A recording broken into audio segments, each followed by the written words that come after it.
Galit na. Magagalit na yun si ma'am sa akin.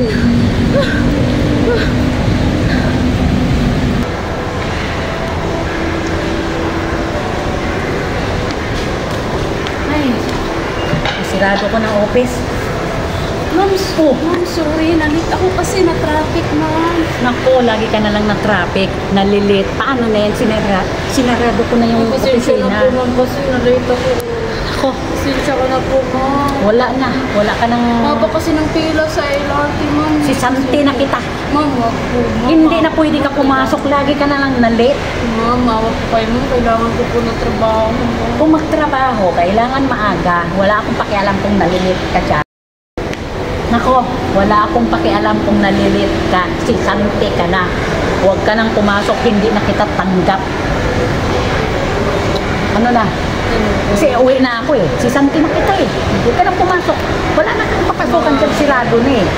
Maawa na po kayo sa akin. Ay nako, bahala ka na sa buhay mo. Dito na ako.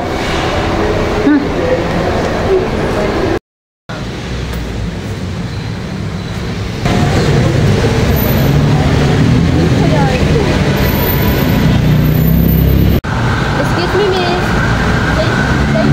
Ah, ikaw pala yan? Ay, ma'am. Kala ko kung sino. Ano naman? Wallet ko yun ah. Ba't nandyan sa'yo? Baka kinuha mo sa akin. Ma'am, isa ulit ko po sa'yo kasi napulot ko po. Ay, napulot mo? Yes, ma'am. Ay, salamat. Buti ikaw nakadangkot. Ay, wala pa naman akong pamasay kung hindi mo ito nakuha. Ay, sorry. Pabalikin kita sa company ko. Talaga, ma'am? Oo, sorry. Salamat na nakuha mo itong wallet Ma'am, ko. salamat. Kasi may trabaho ko po ako. Bukas, pasok ka na. Ma'am, salamat po, ma'am. Maraming salamat po.